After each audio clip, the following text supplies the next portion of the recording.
Good afternoon, everyone. I want to welcome each of you to our third annual general meeting, but our first virtual one. My name is Lara Dooley, and I'm the Executive Director of Corporate Communications here at WorkSafe New Brunswick, and will be your moderator today. Our chairperson, Mel Norton, will kick off the AGM in a moment, followed by our President and CEO, Doug Jones.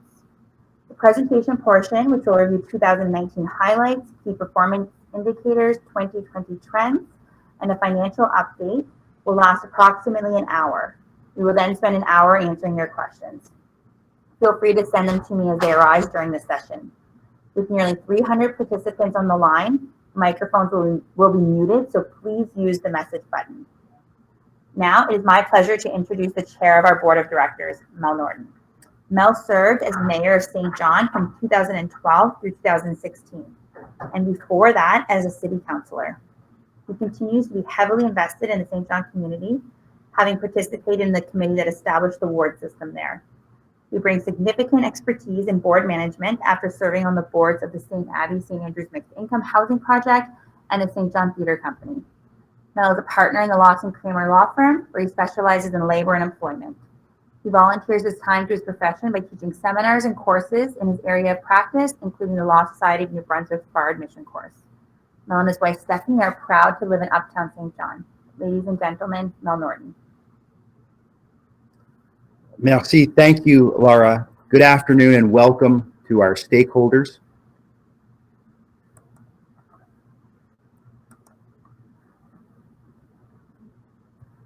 This is a very special WorkSafeNB AGM, and it is great to virtually see so many New Brunswickers registered for this event. Merci beaucoup pour notre participation aujourd'hui. I'd also like to welcome our board of directors who are joining us on the line today. Your board is ultimately responsible for the stewardship of WorkSafeNB and the workers' compensation system as a whole. We interpret legislation and create policies that serve you, our stakeholders. It's a big responsibility and not one that we take lightly. Board decisions are always made with our stakeholders in mind. In 2019, that included more than 15,000 employers representing more than 26,000 workplaces. These workplaces employed close to 350,000 New Brunswick workers.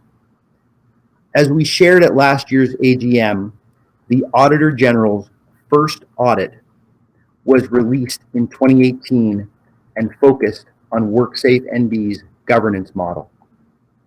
We accepted all of the AG's recommendations, and most have been implemented or are underway. Concerning the board, we have some vacancies on the horizon. If you know someone who you think would be a good fit, please help us spread the word.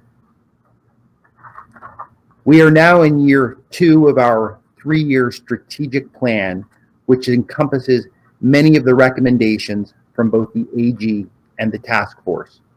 While ambitious, I'm pleased to report that under its guidance, we are already seeing measurable results.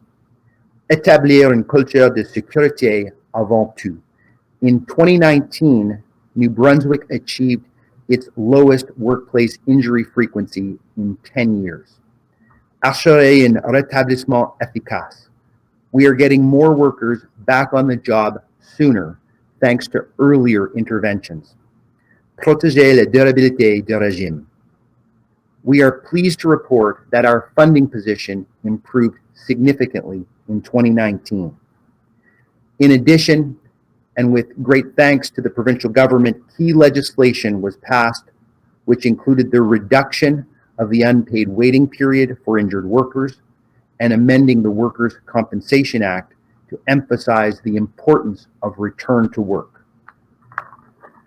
I will now let WorkSafeNB's President and CEO, Doug Jones, talk to you more about our challenges and opportunities in detail. Doug was appointed to a 5-year term as WorkSafeNB's President and CEO in March 2018. He is a certified member of the Institute of Corporate Directors, with a demonstrated ability to lead teams and work collaboratively. Thank you again for joining us today. Merci encore. I know you'll be pleased with our operating results and future outlook, and look forward to your feedback and questions. Doug.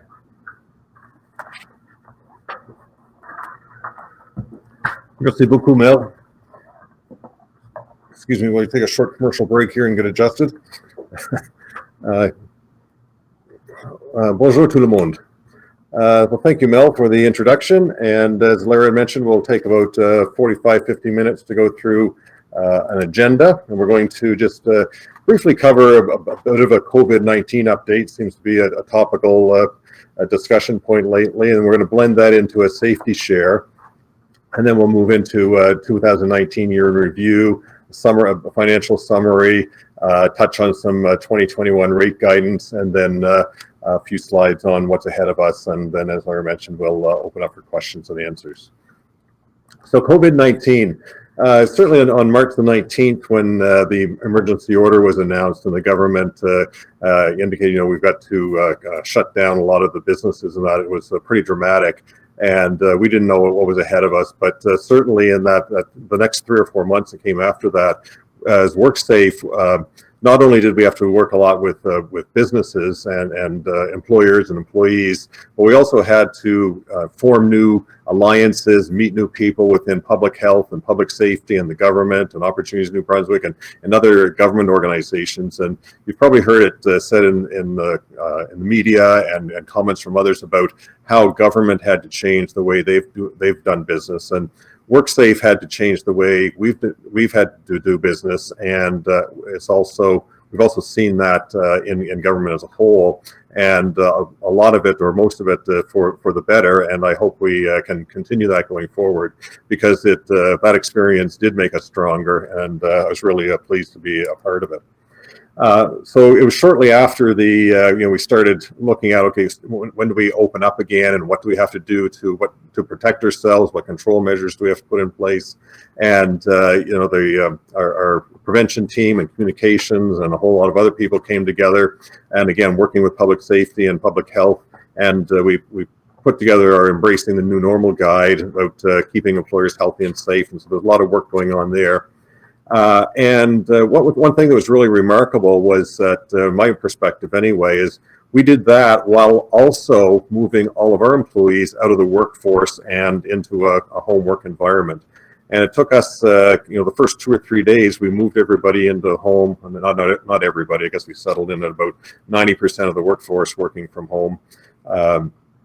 But very quickly moved all of them working from home, working virtually, working productively. And a lot of kudos internally here to the team, the employees for being so flexible, the IT team for making it all work, and I think without a hitch too. And I'm going to show you a little bit more on how some of those changes have made us more productive and efficient, and led to a more positive client experience as well. Also, in early April, the government announced a premium deferral, or assessment rate deferral, where we're doing what we could to help businesses during those financial stresses that they're having for a number of months as their revenues declined. And so the assessments for the months of February, March, and April, they were deferred for 3 months interest-free, and we were pleased to be able to play a part in that. And as I was mentioned, we were rethinking client service. Like, what could we do differently under these circumstances to leverage technology, maintain the client service, or improve the client service for some of those treatments? And one of the things that really surprised us is what we were going to do at our Workers Rehabilitation Center in Grand Bay. Because quite frankly, our whole service model there was built around clients coming to Grand Bay, spending 4 or 5 days a week there for sometimes 6 weeks at a time, and having in-house treatment, so to speak. And while that was successful, it was also one of the biggest pain points we heard from clients that lived in other parts of the province, particularly if they were in the northern part of the province where they had to travel, be away from home, oftentimes not being able to communicate fully in the language of their choice, or be comfortable as they'd like to be, staying in hotels for days on end. But the team that was in place there tried to figure, okay, well, virtual is here. Let's make the best of it. And the occupational therapists, the physiotherapists, the nurses, all the team in general with IT said, how can we continue to treat our clients and do it in an innovative way? And the gentleman that you see in the center of this slide is a gentleman from the northeast part of the province. And he was participating in rehabilitation at the rehab center. And through discussions with his therapist, they decided to, let's see what can we do by setting up a rehabilitation session in his garage at his home. And he would take either pictures or set himself up with video, and his therapist would watch what he was doing and give him feedback. And he continued his program, and that was one of our early successes, and it built from there. But now almost all of our treatment there is virtual, and it's they're learning every day to do things better. And again, just been a really great success story. And again, it's better for the clients. It reduces our costs, and we're just really happy with how that one turned out. People have asked, what's happened with COVID-19 in general. We've been very fortunate as a province, as I'm sure most people are aware, that we've only had 2 COVID claims accepted at workers at WorkSafe. There are a couple more that are working their way through the system that we're aware of, but we've only accepted 2 so far. They're both in healthcare in the northern part of the province.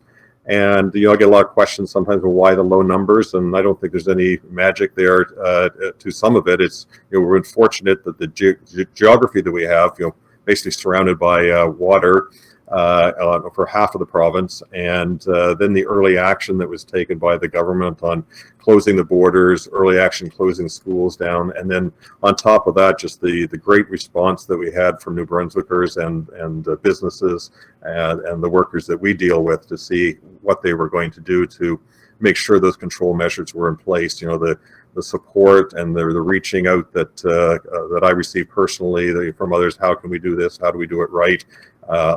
Everybody just wanted to make sure they did things the right way, the safe way. And I think that all contributed to getting some of the best results in the world, quite frankly. Something, and again, I'm just building into a bit of a safety share here, but this is a pictorial. There's no real data behind it. It's more for illustrative purposes. But you probably heard that we anticipate, or the public health anticipates, a second wave of COVID or a spike in the fall of this year. And that's, if you look at your screen, that's the second orange peak right here. So this is the peak that went through in, say, March, April, May of this year. This is one that's just illustrative in the fall. But these other peaks down here, this green one is there to illustrate, well, sometime in the fall or winter, we're going to see the seasonal influenza. And then this blue line here also indicates that there's other respiratory viruses that also pay us a visit generally in the wintertime. And so the slide is there, or the pictorial is there to represent, to say that we're going to see a number of these things overlapping if it all comes to pass the way they think it's going to pass. And so what's really important then is for us to, one, wear a mask. It's becoming more and more important. If you can't social distance, wear a mask whenever you're going to be near somebody. It's to protect others, but it's also there's just general protection. And as I do social distance, keep that in mind. It's really important, and don't be complacent about it. I think people in New Brunswick often are starting to think that, oh yeah, we got through this, but it's going to come back. We've got to think that if we let things slide, it could sneak up on us and bite us quite hard. The other thing, though, I want to mention is get a flu shot. And as I think back to the previous slide, when we potentially would have COVID hitting us at the same time as seasonal flu, the symptoms are very similar. And so the more people that get a flu shot and avoid that flu, they're not going to have. Then you're not going to have healthcare workers trying to figure out, okay, do they have the flu? Do they have COVID? So it's just going to help make the system a lot better. So from a public health perspective, we're really trying to emphasize to people, get a flu shot, wear your mask, maintain social distancing, and stay vigilant. This is it's going to be here for a little while longer with us.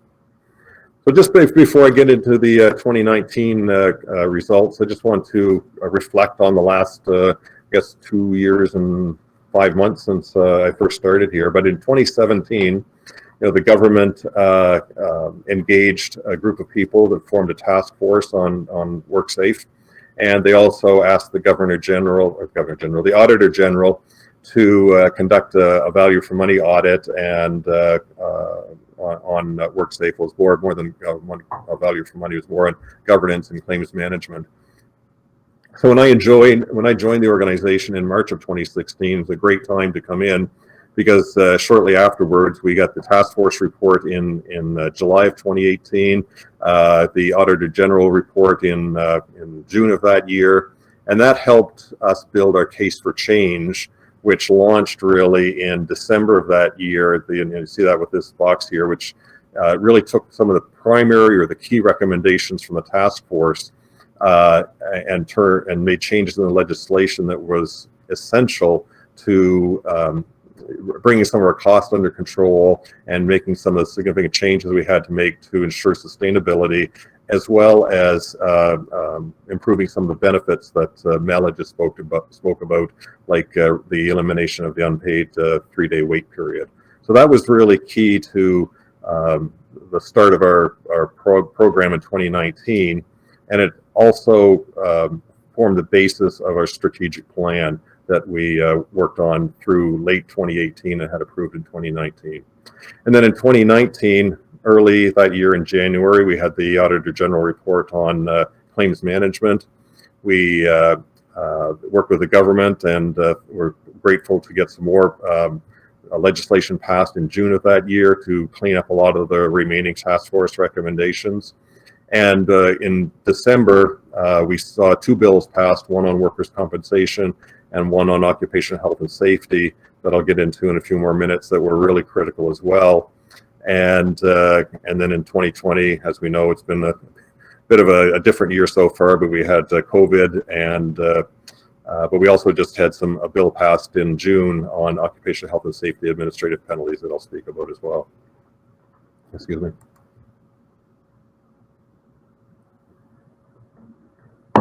So 2019.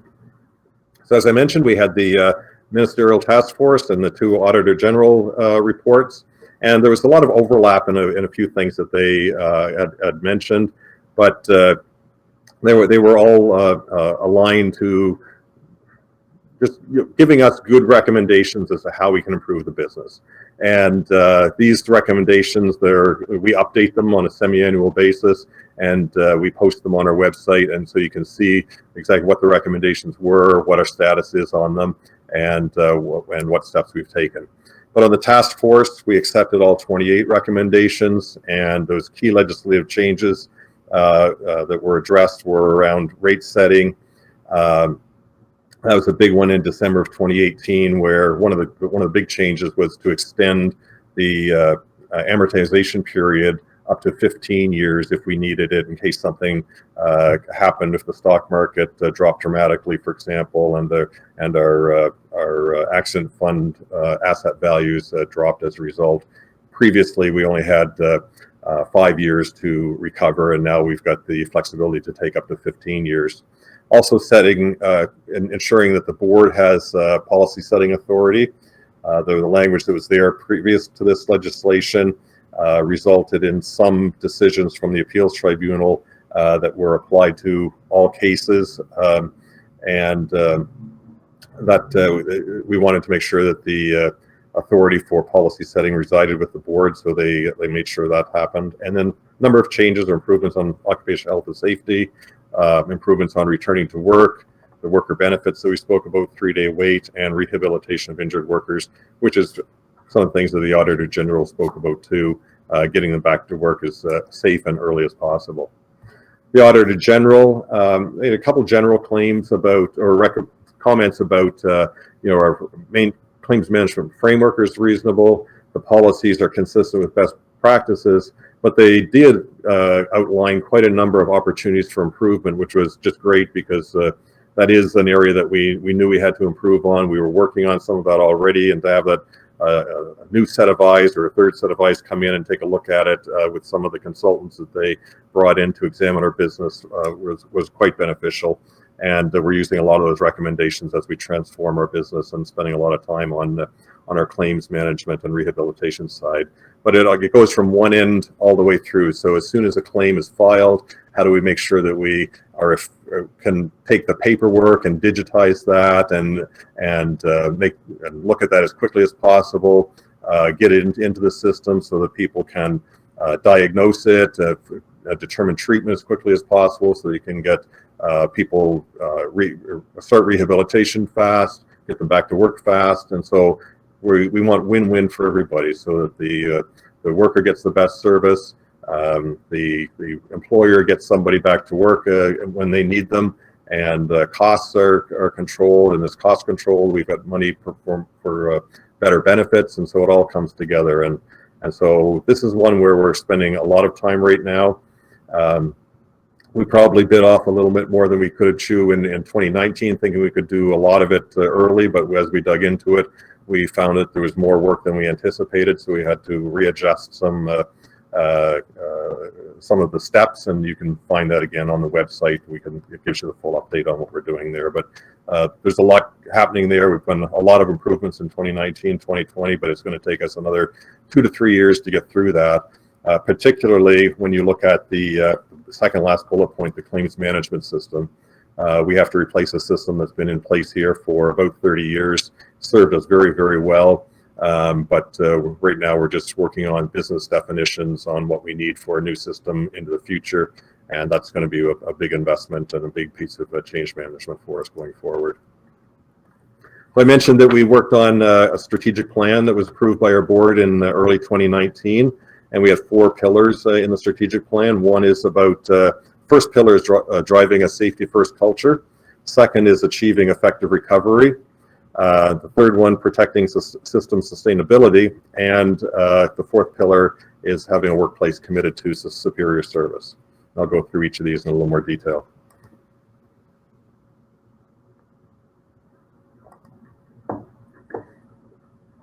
So on the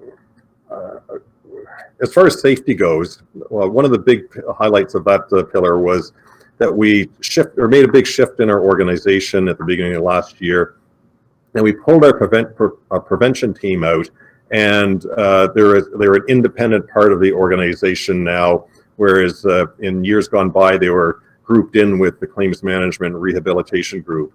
And we wanted to have that group operating by itself with a leader that could provide 100% attention to health and safety, because it was such an important part of our business.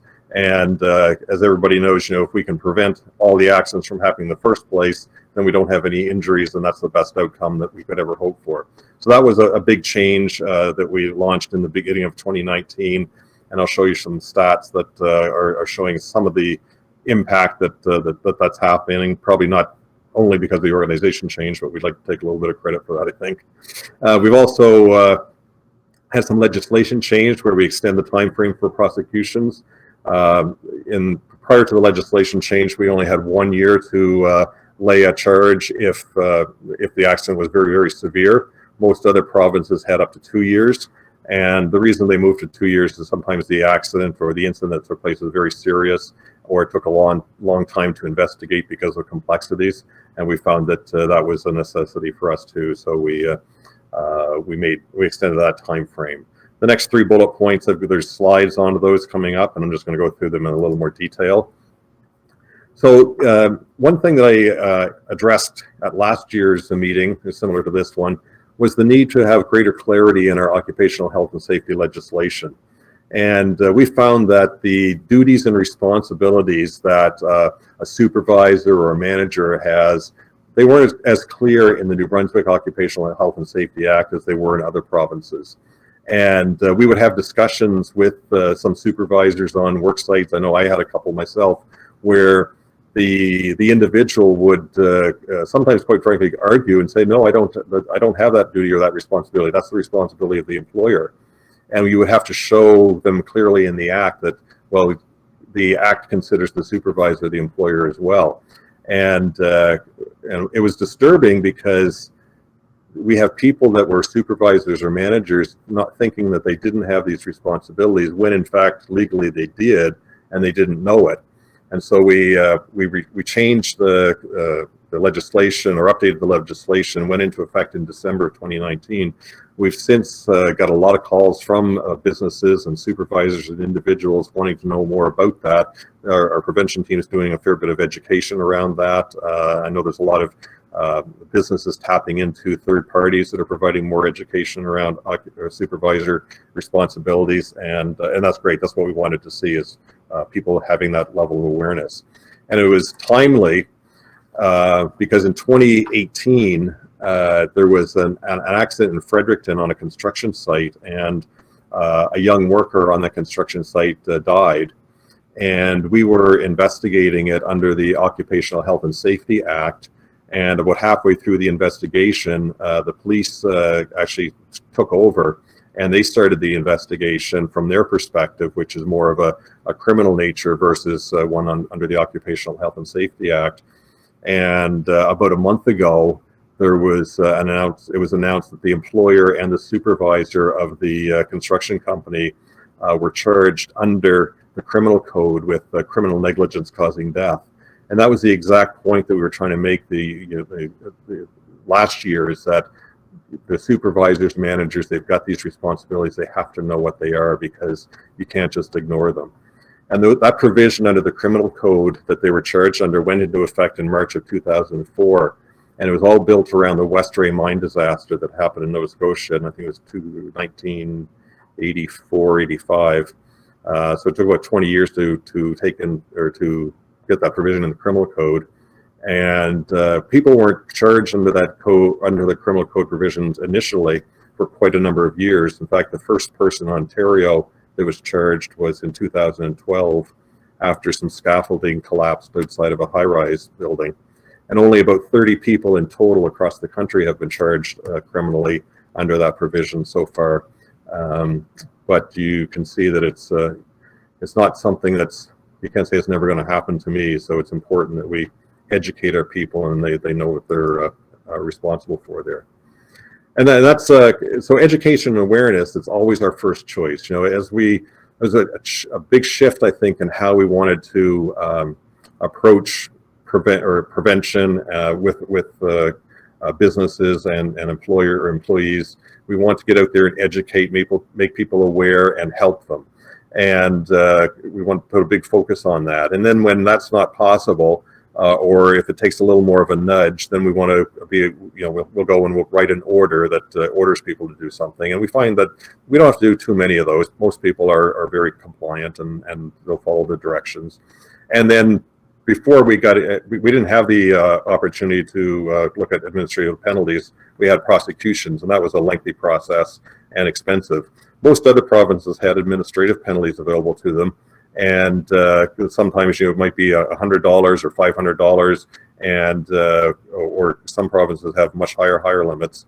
And we made a proposal to government, and this proposal was supported by businesses, employers, labor groups, and very broad support. And we were pleased to see the government accept that and pass legislation with broad support of all parties as well. So that was a big help for us in the past year. And the last thing I want to speak about really on occupational health and safety was work we did on the commercial fishing side. And New Brunswick is the only province in the country where commercial fishing vessels are not considered a place of employment.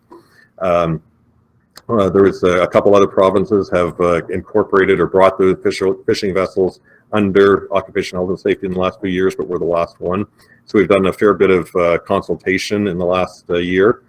There were, it's a fairly hazardous industry. There's 17 fatalities in commercial fishing across Canada in 2018, but there was lots going on there, and we launched a PFD awareness campaign. And we've done all the consultations, so we're hopeful that in the near term we can move that forward and get commercial fishing included in occupational health and safety. So what does all that mean from a stats perspective? And there's a couple, two key stats that we look at in particular. One is around lost time injury frequency and also fatalities.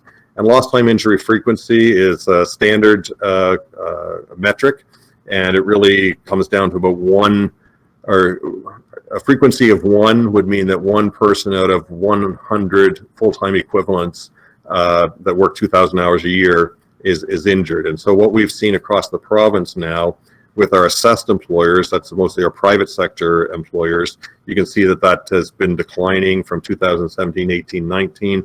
We're down to 1.3, so heading in the right direction. The self-insured, which is mostly the public sector, we bounced up from 3.3 in 2017 up to 3.7 in 18, and now quite a drop in 2019 down to 3.0. So that's a strong decline. And when we look at all employers, or both those two groups combined, we are at a 10-year low. So that's really something to be proud of. It's definitely heading in the right direction. Workplace fatalities.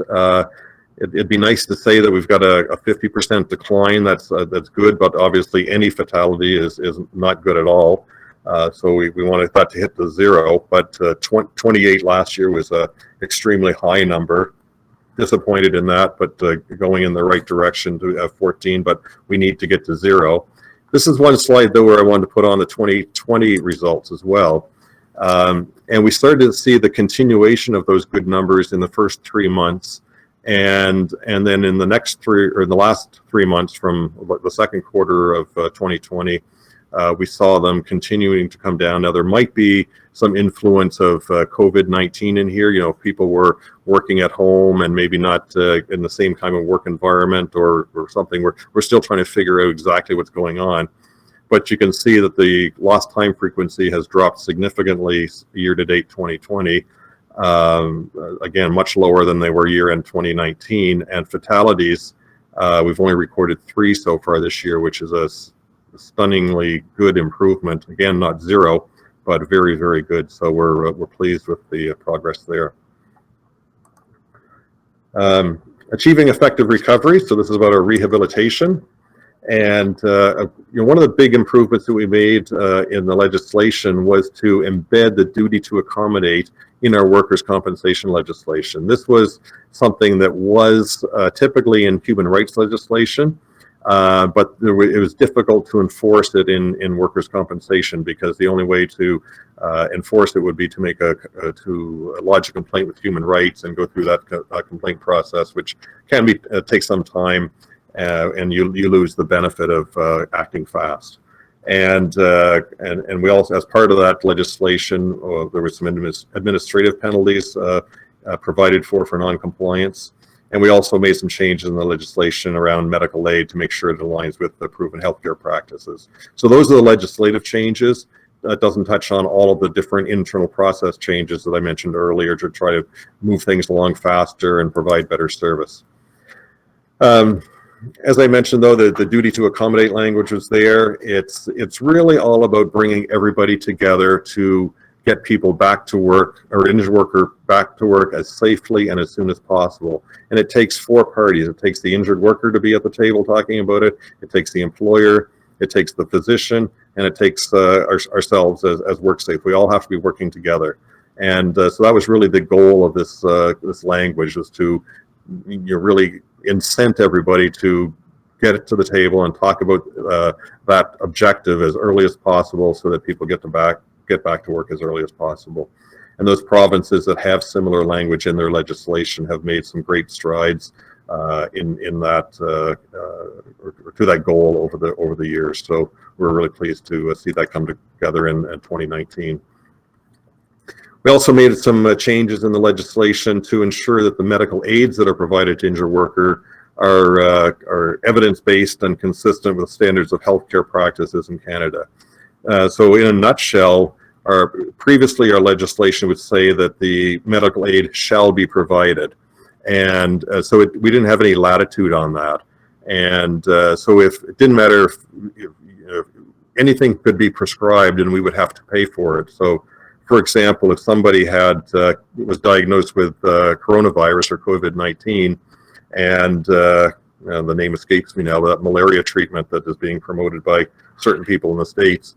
If a doctor prescribed that, even though if it doesn't have any proven healthcare benefits, then we would have to pay for that. And so what we wanted to do is say, no, it has to be something that is approved by Health Canada and it's evidence-based, and then we'll pay for it, or we'll accept it for payment. So anything that's an experimental drug where something's not proven, we won't necessarily do that. Cannabis was another issue where there are things where, or instances or illnesses where cannabis therapy is very appropriate. There's evidence to support it, and other ones where it's not. So again, we wanted that evidence-based decision making in place. And so there's some metrics around the effective recovery. This is one where we had some good results and some that weren't not so good. The days that a claim stays open, you can see there that 269 days. That's climbing somewhat. That's you think about that's 9 months on average for open claims. That's a lot. Some of that's being driven by claims such as post-traumatic stress, where treatment is sometimes difficult. We're starting to look at new unique ways to treat some of these PTSD injured workers, and we hope we come up with something that's a little more unique, because they are challenging, and it can be debilitating if people are sitting at home and not able to interact with their workplace in the right way. The average days for closed claims, you can see that that's increasing. It shouldn't, ideally it's going down, but we have a number of old claims, and as we do close them, that's going to increase for a while. We are pleased with the next two lines, where the percentage of workers returning to work within 6 months or 26 weeks and returning to work within 2 years. Last year, when I presented these numbers, we were at the bottom of the pack if you look across the country. And the improvements we've made over the last year bring us more towards the middle of the pack. We still have improvements to make there to get to best in class, or in the top of the class, I would say, maybe not the top of the whole country, but in the same ballpark. So we've made some good improvements there. The timeliness piece, average days, is really how long does it take to get an injured worker a check from the time that they're injured. That was a big disappointment for us in 2019. We made a lot of changes in the organization, and there's no excuse for it. We just dropped the ball on that one, and the number of days increased by 10 days. Don't have any excuse for that one, but we did take a new look at that one in 2020, and what I can tell you is that number that's in bold at the bottom of the page, the 39, which ideally I'd like to see that down to about 15, just to pull a number out of the air. That is now down, as of the end of June, it's down below 26, which was where we were in 2017. And I'll just move over to this page here. We just started a project that was announced last Friday that is looking at this whole process to pull apart our Form 6-7, which is the form that injured workers and employers use to report an injury. And it's separated that form. You don't have to send them in by fax anymore. You can click out the form online. It's sent by email. It's faster, it's more efficient, it's easier. We hope it is anyway. That's some of the early feedback that we've been getting from workers and employers that have found it online so far. So keep an eye out for that. I think Larry's sitting here beside me, but I think that we've got some promotional materials going out on that soon, if not already. And we're really hoping that speeds up the process for injured workers to get their treatment and loss of earnings compensation, and makes things a lot easier and faster and better for employers as well. So thanks, Larry, and your team for working on that one. System sustainability. So this is one where we had some legislation that was causing us some problems. That was unintended consequences, I think was the word we used over the last couple of years, that was launched in 2015. And so we Some of this was changed in December of 2018 and prepared us for some improvements in throughout 2019 and even in 2020 as we progress. And so one of the big ones was clarification. The intent of workers' compensation is to compensate for work-related injuries and illnesses only. You may recall I was using examples if somebody, for example, broke an arm and was off work for a couple of months, and in that period they were diagnosed with another health-related illness, but it was not work-related, that kept them from going back to work. Just the way the legislation was worded, we would have to continue and pay compensation until they could go back to work, and that was the intent of workers' compensation. So we had that revised to make it clear that workers' compensation is for work-related injuries only. I spoke about the 15-year amortization period to address changes or unexpected changes in the valuation of assets. We're making a lot of internal changes, and we want to emphasize to our staff, our clients, everybody we want to make every effort to ensure that once we've determined that a worker is entitled to benefits, then the next step is to ensure that they get all the benefits to which they're entitled. So sometimes you get one and without the other, and so we want to do a better job in providing the best possible service we can. And then we also, as part of legislation that came into play in January of this year, we have an internal appeals process called our Decision Review Office, which replicates a process that's in place in almost every other province across the country, where if somebody disagrees with a case manager or adjudication decision, before it goes to an external appeals tribunal, there's an internal appeals group that can review that decision, and hopefully we can look at that faster, simpler, or faster, and if we made an error the first time around, then we can correct it. If we feel that the decision was right, maybe we can explain it in a different way and help people understand that. And then if there's still disagreement, it can still go to the appeals tribunal. So what happened in 2019? Well, from a net income perspective, we had a very significant turnaround, a swing of almost $600 million, $583 million to be exact. You can see in 2018, just below my cursor, we lost $271 million. And in 2019, we made $312 million. And our assets increased from $1.35 billion to $1.6 billion. And liabilities decreased from $1.5 billion to, $1,592 million to $1,525. And some of this was due to the legislative changes that took place at the end of December in 2018, and that some of those changes continued on into 2019. Our funding position, so when you look at it, when you've got so here you've got all these liabilities. Like in 2018, it says we need $1,592 million worth of liabilities to pay all of our future costs, but we only have $1.3 billion in the bank, so we're short $234 million. So at the end of 2018, we were only 85% funded. So in 2019, we actually had $78 million more at the end of the year, so we were 105% funded. Just a little snapshot where we were at the end of June.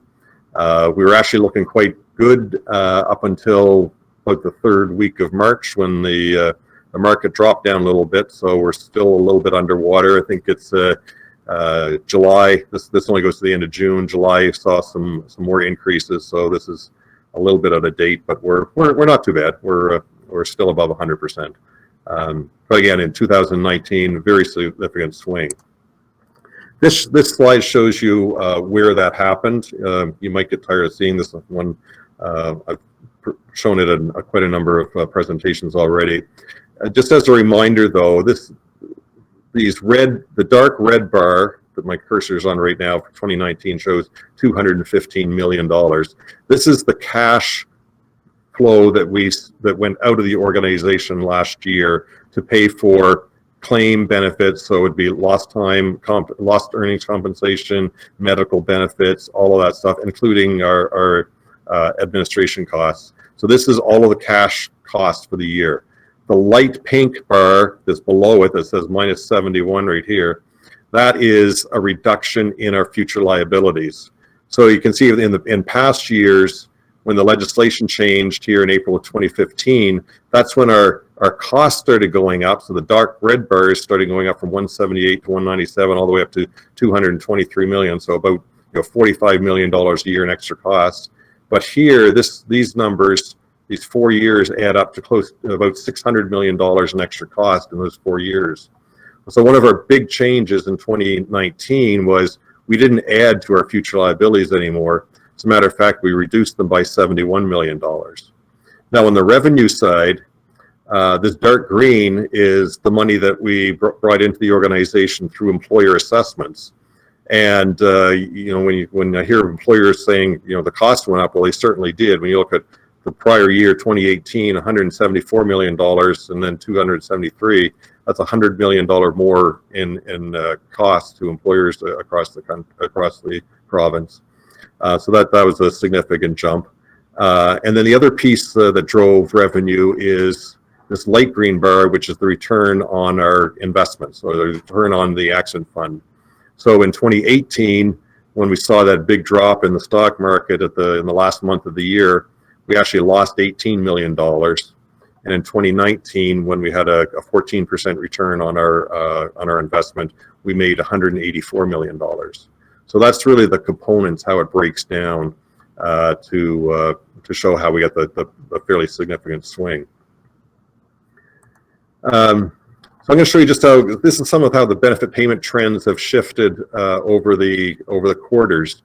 So you can see this is the millions of dollars by quarter from 2014 through to 2018. And the legislation changed right about here where my cursor is midway through 2015, but the cost didn't start increasing right away because it took about a year for some of the decisions to be made and then implemented. So even though legislation changed here, we didn't see the impact of that until about the second quarter of 2016. And then costs started increasing. And in here in 2017, this is where the decision was made to, let's put together a task force. Let's get the Auditor General involved. Okay, what's going on? And then when I joined the organization here in 2018, you can see the costs were still increasing. So we went from down here about $32 million a quarter. In 2017, you were up at $40 million a quarter. In 2018, about $42 million a quarter. Now this is the information you have. You got the first 2 quarters of the year roughly when you have to start making decisions on interest rates, on assessment rates. And so when we made when the board approved the rate for 2019, it was based on this data right here. And you may recall that then that in 2018, at the end of the year, there was a legislation change, and the liabilities dropped, and then the board announced a drop in the rate, and that was because they started seeing some of the costs starting to drop and the liabilities were dropping. And it was that legislation then that saw this decline into 2019. So the costs weren't increasing anymore, they were starting to drop.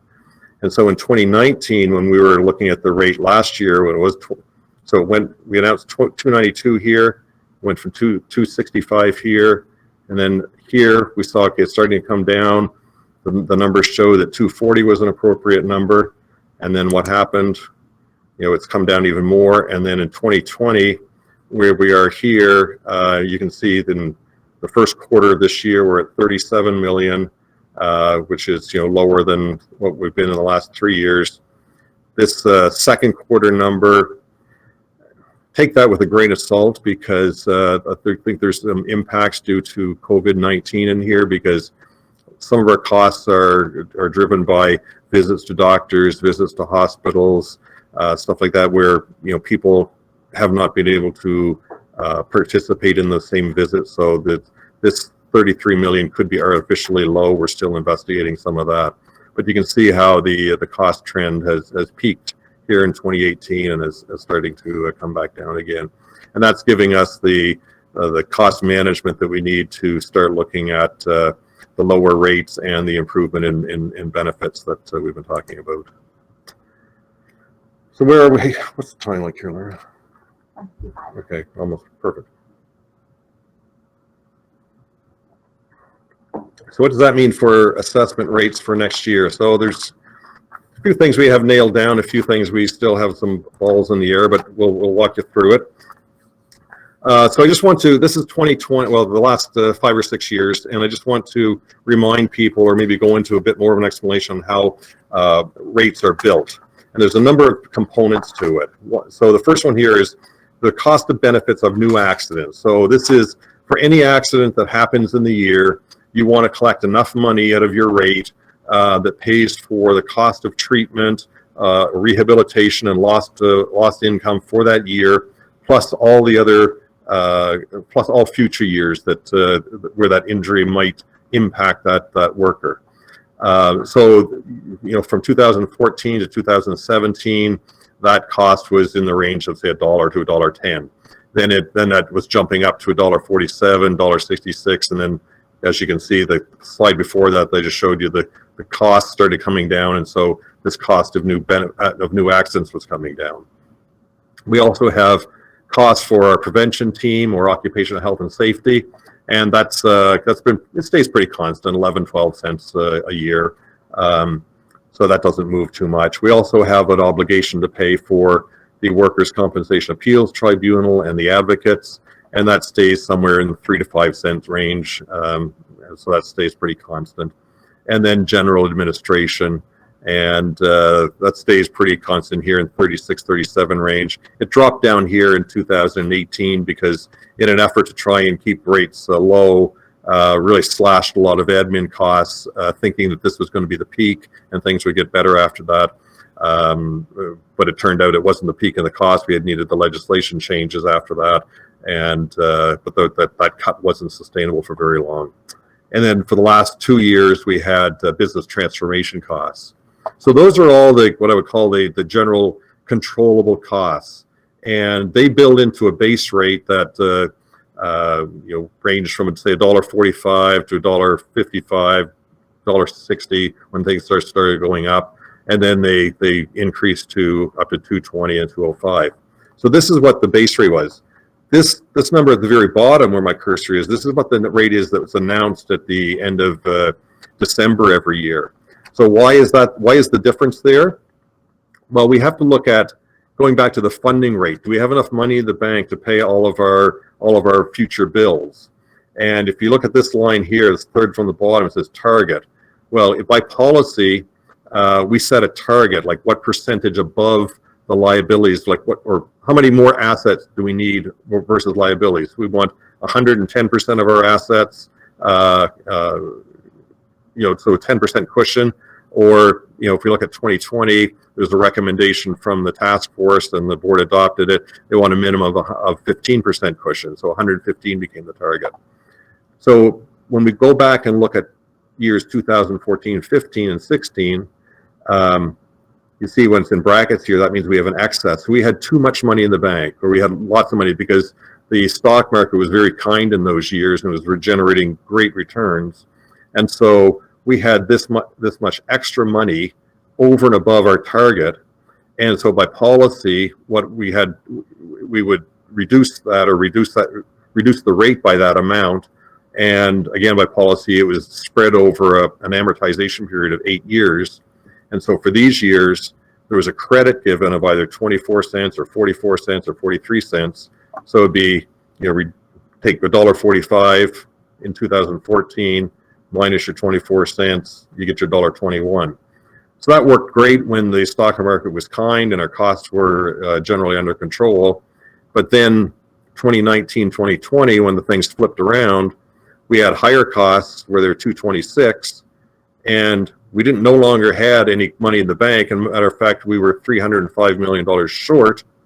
We still had the same 110% target to be, and we had to recover that over 8 years. So the previous year we had a 23-cent credit. 2019 we had a 39-cent surcharge, which moved that 226 up to 265. Same sort of thing last year was, base rate 205. The surcharge moves it up to 240. So what does that mean for us for 2021? So we're looking right now at our new accident rates because, as I showed you, our costs are continuing to decline on claim costs. So we're seeing our new accident costs for 2021 at, as we sit here the first week of August, still a little bit more work to do on the actuaries part, but probably in the $1.33 to $1.38 range. We see, as I mentioned, these costs here for occupational health and safety, the Workers' Compensation Appeals Tribunal, general administration costs, they stay fairly stable.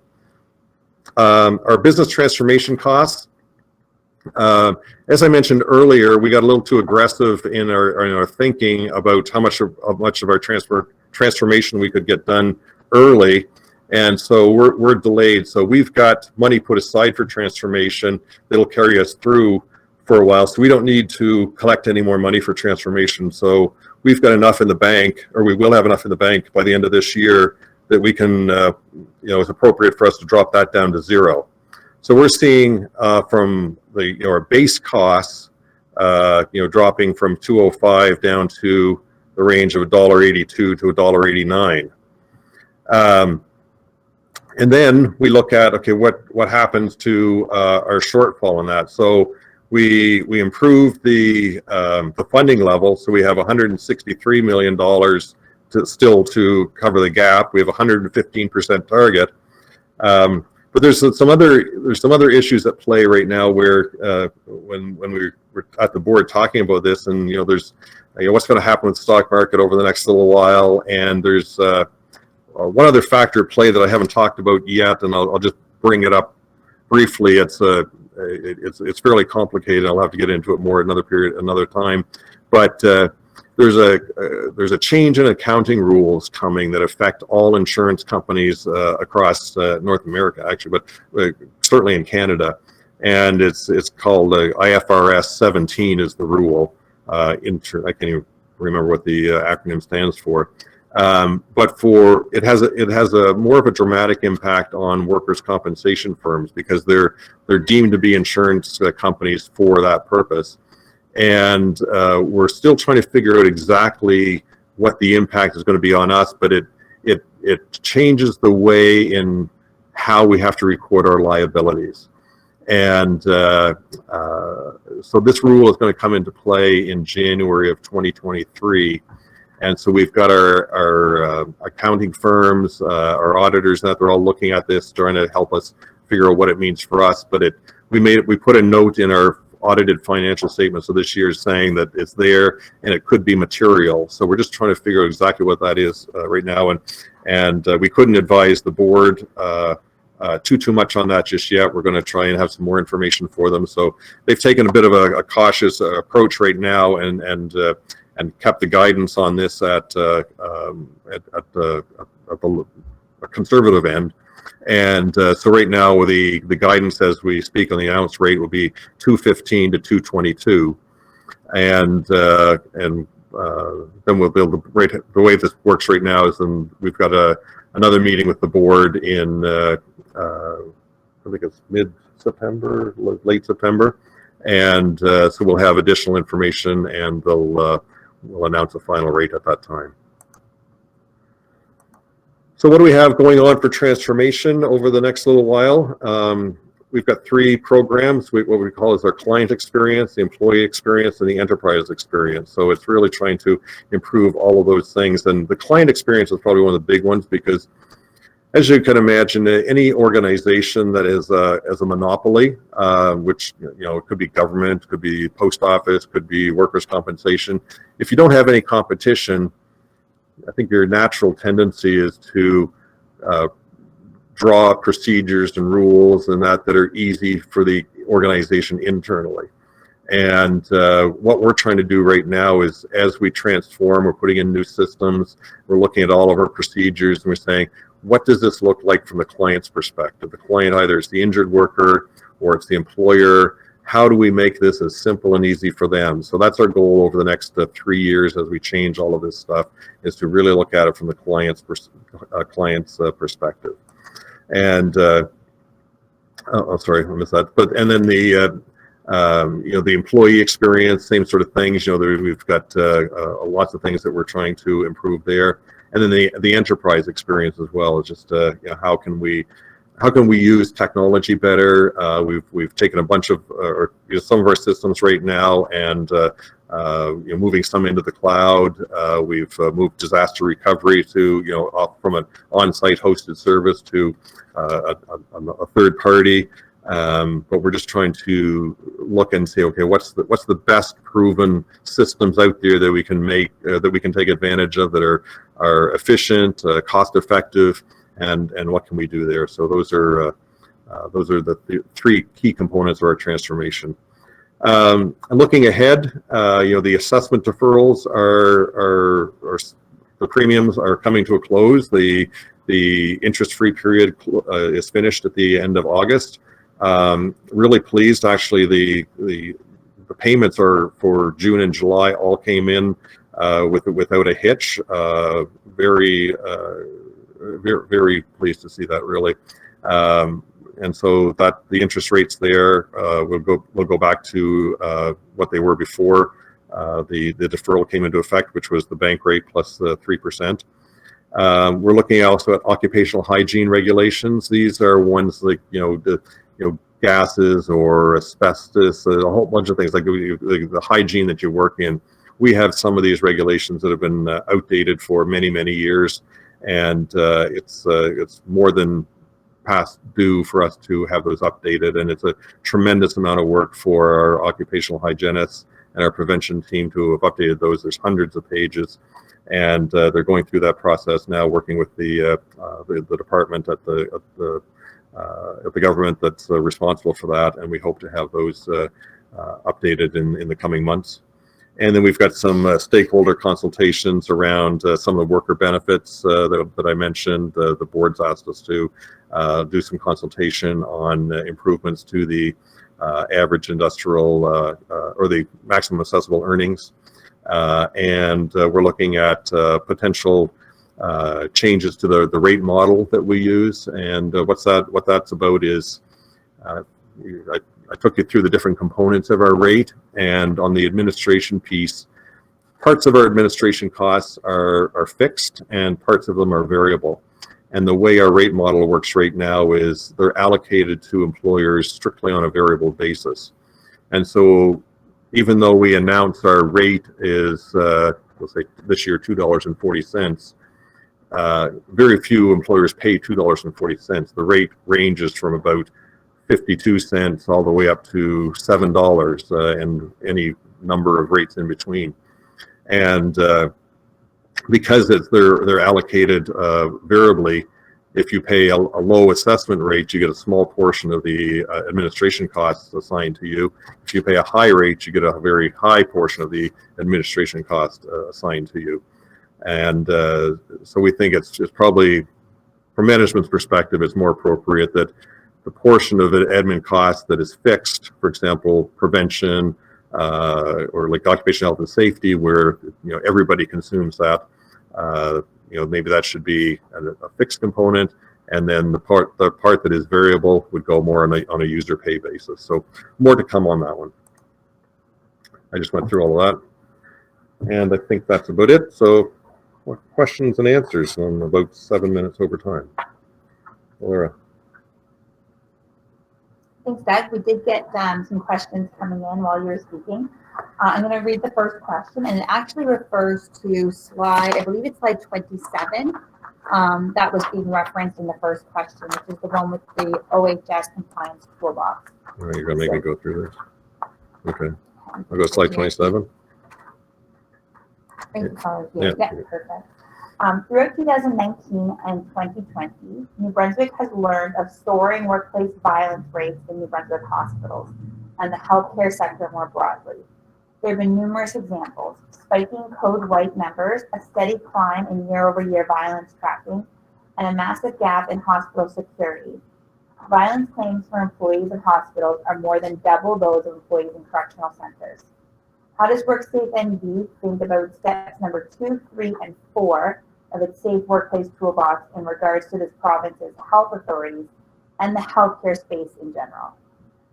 Yeah, I think in general, the employers, regardless of where you're from, there's an obligation to address workplace harassment and violence. And our duty and obligation there is to work with, can be the employer, the employees, the union, if there's one in place there, to say are the processes working, and if they're not working, what can we do collectively to help them improve in that. So this is certainly something that's been talked about for quite some time, and more than talk is required. And internally in our group, we've identified that as an area that we need to focus on a little bit more. So it's one thing to say you need to write an order, but it's one thing. The other thing is to say, okay, what is the solution that you need to put in place? And so it's I think the first step would be for us to work with the parties and identify come to an agreement and really understand what the problem is and what the steps are that would be required to resolve it or bring it to a good resolution. Thanks, Doug. Just a reminder to all the participants, it's best if you send your questions to the operator and they'll come directly to me. So the next question. My question is around how is the determination made if the police are going to investigate a serious injury or fatality? The other part to this is other jurisdictions invested in training for crowns and police on Health and Safety Act and regulation. Is New Brunswick doing this, or is it in the hopper?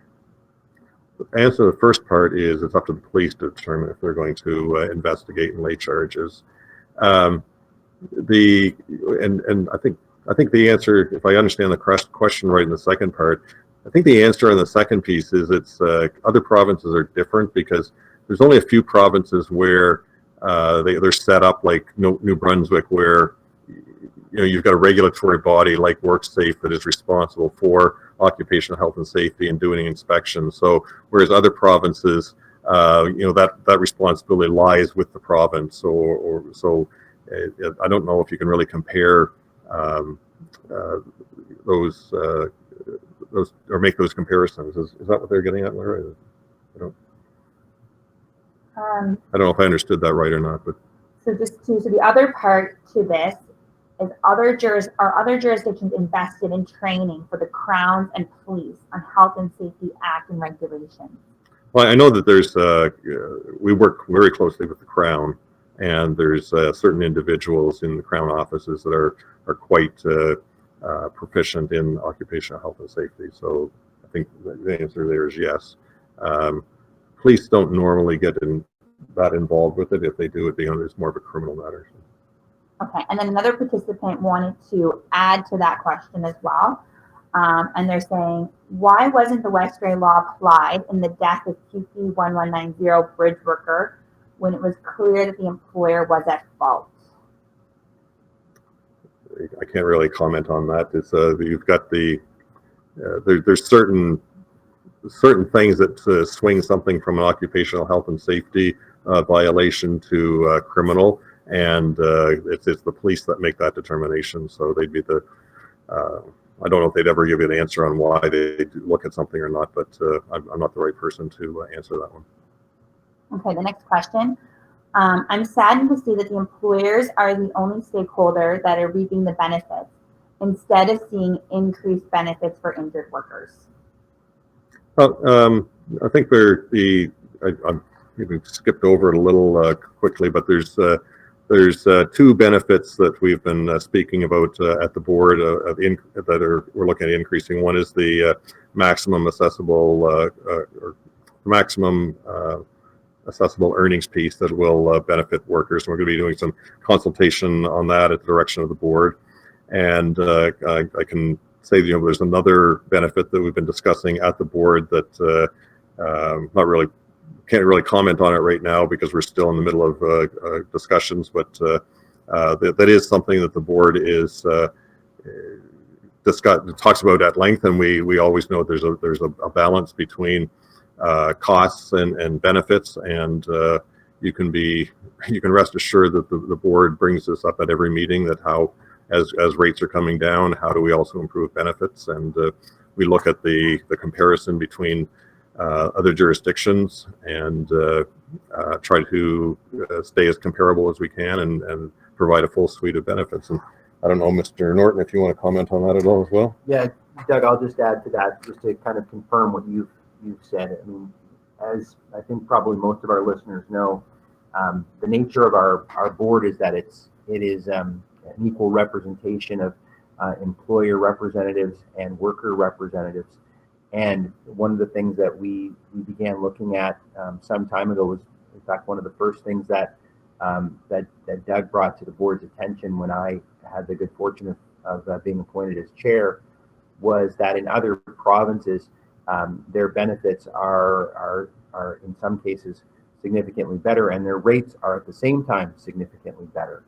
And the two are not mutually exclusive. And so the board understands that that one of our big missions, of course, is to improve the speed with which injured workers return to the workplace.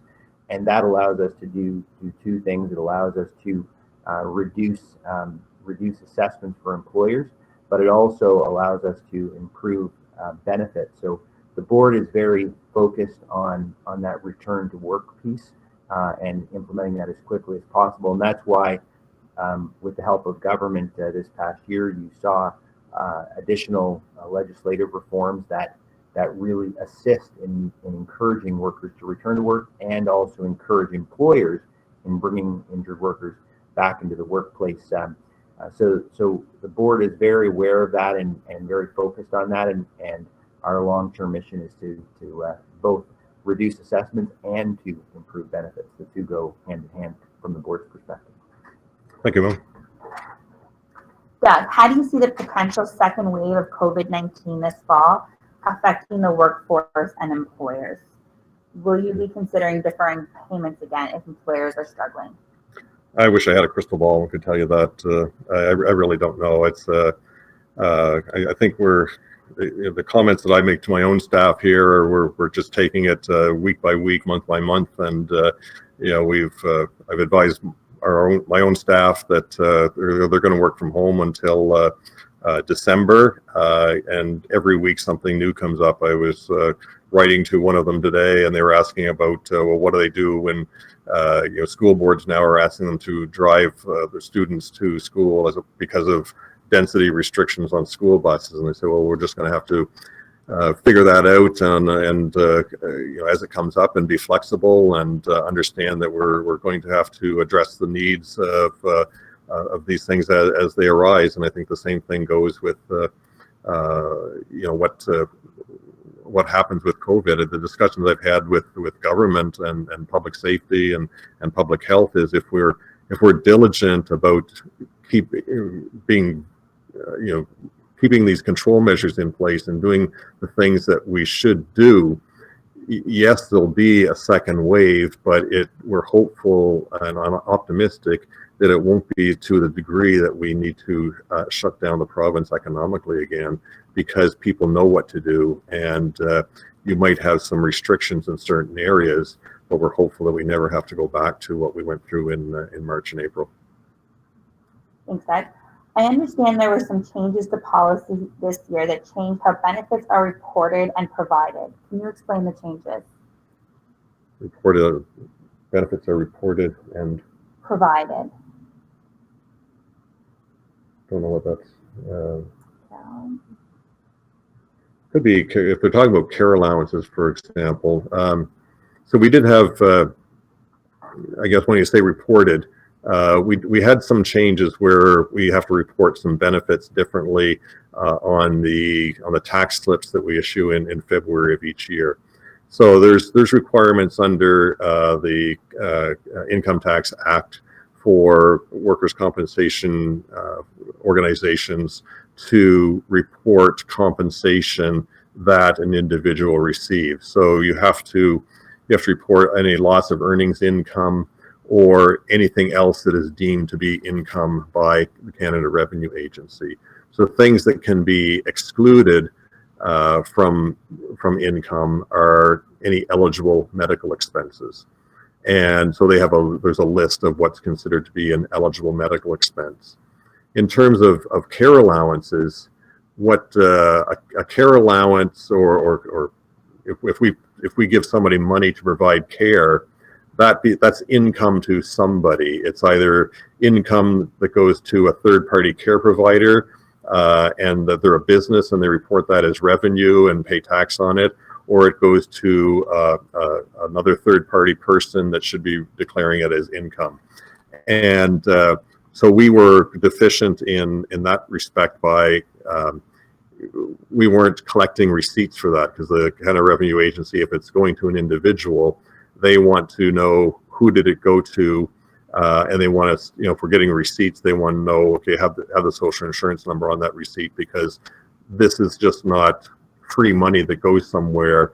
It's actually income that goes, and they want to make sure it's reported properly, and so they can follow that income. And so that's a change that we made because we had to be compliant with the CRA, and we do recognize that because it had to be reported on those tax slips, it's not taxable, but it affects income for in the case of care allowances, about 1,600 people, and that would impact eligibility for certain benefits such as guaranteed income supplements, some drug prescription plans, et cetera, et cetera. But again, we have to follow the law. We need to be compliant, and it's a tough change, tough decision for everybody, because it's a change from what we were doing, and it's a change for what people were used to seeing. But it's not something that we had a choice in. We have to comply. So if that wasn't the answer to the question, sorry, it was a little longer, but maybe you can send another one in and with a little more clarity. So Bill 43 in 2020, are these penalties associated with the Workers' Compensation Act? If yes, what are the typical violations and associated penalties covered? Which one is that? Oh, this is Bill 43. So I believe that was administrative penalties that was just passed. Oh, that's for occupational health and safety. Yeah, those are for the occupational health and safety ones. That is for, if I get the act of the bills right, I get the numbers mixed up. But the legislation was just passed to introduce penalties for, this one here, the slide I just have, administration penalties for occupational health and safety. So as I mentioned, education and awareness is our first choice. We want people to understand what the responsibilities are. And as I said, most people will do that. If not, we'll write orders. If after writing an order, they continue to engage in practices or behaviors that are contrary to the act, what we can do right now is issue a penalty. And so these penalties could be to an individual worker, to a supervisor, or to the owner of an organization. So an individual worker, the penalties can range from $100 up to $500. And for a supervisor, I think it's from $500 start up to $2,500. Is it, Lara? Not sure. And then if there's then I think for an owner, it starts I think at 1,000 and goes up to about 5,000. So what we did is we replicated what Nova Scotia had in place. But this is not something that we want to. It's not intended to be a money-making activity. As a matter of fact, we'd be just as happy never to have to write one at all. And we already have the ability to issue penalties in some parts of our legislation, And what we've found, quite frankly, is once you point somebody to this part of the legislation that says, here, if you don't do this, you know, you're eligible to be fined $100 or $200. We find that pretty quickly they decide they don't want to be fined, and they're more than happy to cooperate and change their practices. So, but that's what that was all about. Is the administrative penalties, and that to tell you the truth though, that's not in effect yet. The effective date will be announced sometime in the coming months. It'll probably be sometime this fall before it's in effect. So the law has been passed. There's some time now for people to get used to it, understand what's all going to be about. But the effective date has not been announced.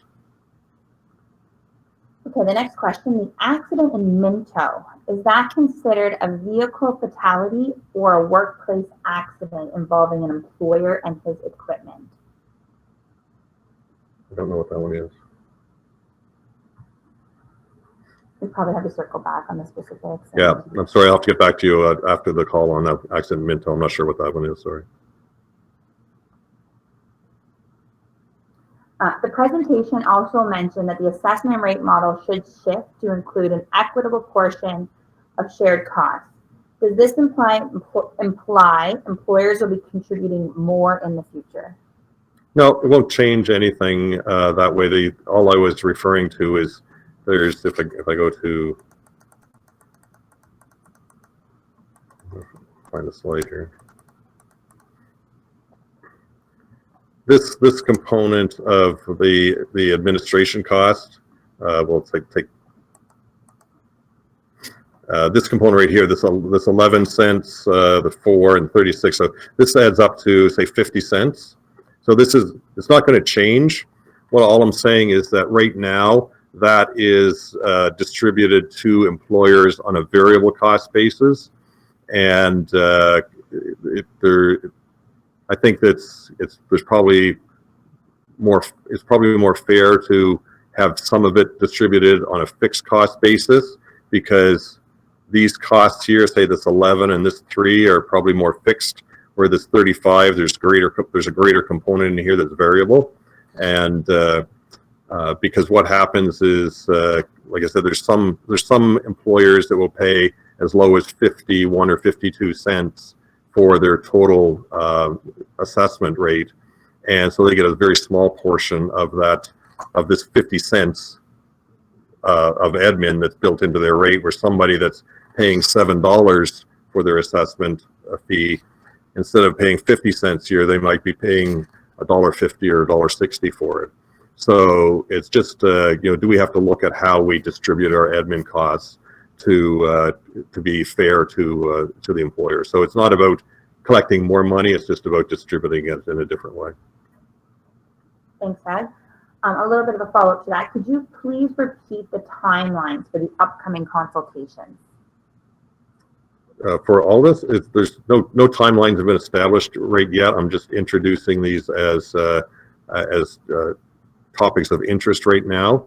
The one that I was just speaking to right now about changes to the administration fee. Hypothetically, I'd like to have that in place if we get positive feedback on it for next year's rate. So the consultations would probably take place in the fall and spring over the next 6 to 8 months. And same thing with the benefits, any benefit improvements, the ones we were just talking about. There's some consultations that would go on over the next few months, but then after consultations are over, then any benefits would have to go to the legislation changes and have them passed by the government. So that's a little more lengthy process, but we're talking certainly months, not weeks. Thanks, Doug. So as of right now, that's the end of the questions. I'll just give everybody a moment in case there's some last minute burning questions. Just send them off to operator. If not, we have come to the end of the question period.